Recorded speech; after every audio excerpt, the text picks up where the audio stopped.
मैं सबसे पहले कहता हूँ एक बहुत अच्छी कोशिश की गई थी मरकजी सरकार की तरफ से और वजीर आजम मोदी साहब की तरफ से कि एक ऑल पार्टी मीटिंग बुलाई गई थी। और जैसे कि आप सबको पता है कि पिछले 2 साल से एक जो सियासी ढांचा था वो कहीं ना कहीं थम गया था। अब उसको रिवाइव करने की जरूरत थी, उसको शुरुआत करने की जरूरत थी।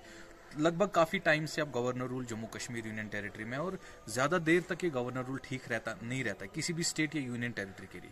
तो लोग भी काफी परेशान हैं। आपने देखा हर किसी दफ्तर में अभी अफसरशाही बनी है। तो लोग एक बेहतरीन सरकार चाहते हैं, लोगों की चुनी हुई सरकार चाहते हैं। तो आज ये जो मीटिंग केंद्र की तरफ से जो बुलाई गई थी ऑनरेबल प्राइम मिनिस्टर मोदी साहब की तरफ से, एक अच्छी पहल थी जिसमें हर एक, चाहे अपोजिशन पार्टी जो रूलिंग पार्टीज यहाँ रही है, वो उसमें शिरकत की।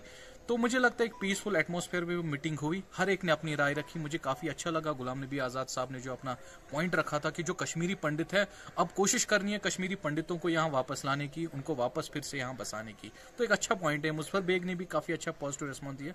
लेकिन अफसोस होता है जब महबूबा मुफ्ती साहिबा फिर उस 370 का राग रोना शुरू कर देती है। और आज भी आपने देखा कि अभी उनका ऐसा बयान आया, देखिए 370 अब जमीन के नीचे 70 गज दस चुका है, जो कि निकालना बहुत मुश्किल है। अब लोगों को बेवकूफ बनाना बंद कीजिए महबूबा मुफ्ती साहिबा।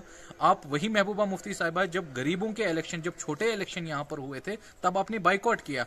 आज असेंबली इलेक्शन अब नजदीक आ रहे हैं तो आप अब राग नए आपने चेंज कर दिए। तो मुझे लगता है आपका जो दोगलापन है अभी बंद कर देना चाहिए। लोगों में आप एक्सपोज हो चुकी है और 370 वापस आने वाला नहीं है। हाँ, सबको चाहिए अब लोगों के हित में बात करें, जो लोगों की बेहतरी के लिए, जो जम्मू कश्मीर की बेहतरी के लिए है। अब यहाँ के लीडरों को वो मरकज में लेना चाहिए जो लोगों के हित में होगा।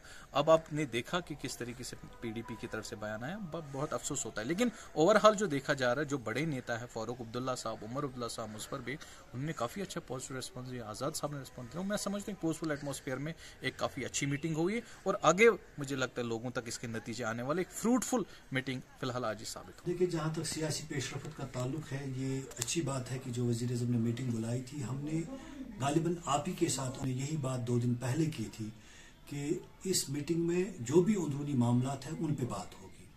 जहाँ तक दफ़ा 370 और 35 का ताल्लुक है, वो already supreme court of India में उसके लिए पेटिशन दायर की गई थी, तो उस पर मेरे ख्याल से बात नहीं होगी। लेकिन वही सामने बात आ गई, जो अभी तक लीडरान बाहर आ गए, उन्होंने यही कहा है कि हमने 4-5 मुद्दों पे बात की, जिनमें एक मुद्दा ये भी है कि जम्मू कश्मीर को स्टेटहुड वापस दिया जाए, और इसके अलावा जो असेंबली के इंतखाबात हैं वो जल्द अज जल्द करवाए जाए।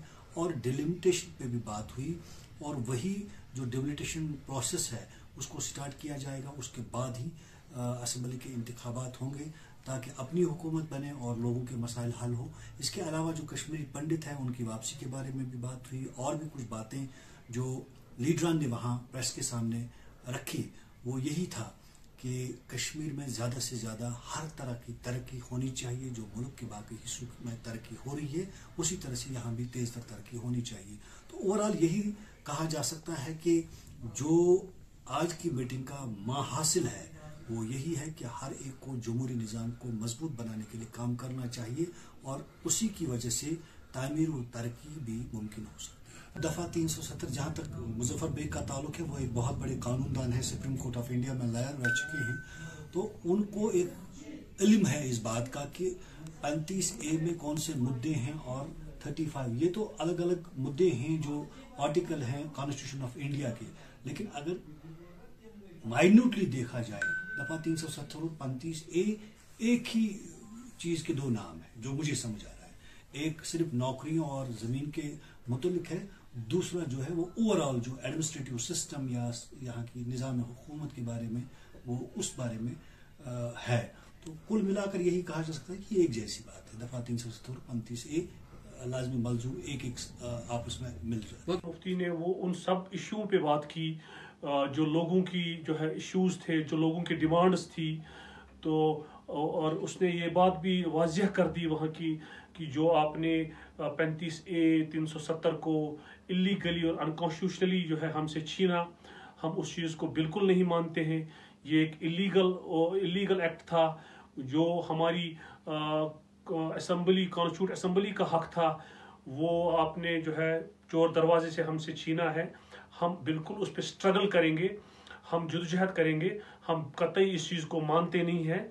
जो वादा उसने यहाँ किया था लोगों के साथ, वो वादा उसने वहाँ निभाया, और हमारी स्ट्रगल जारी रहेगी पॉलिटिकली, लीगली हम कोशिश करेंगे कि जल्द से जल्द जो हमारे जो हुकूक है उन्हें रिस्टोर किया जाए। उसके साथ साथ जितने भी कैदी है, पॉलिटिकल प्रिजनर्स है, चाहे यहाँ के जेलों में है या बाहर के जेलों में है, उन्हें रिहा कर दिया जाए।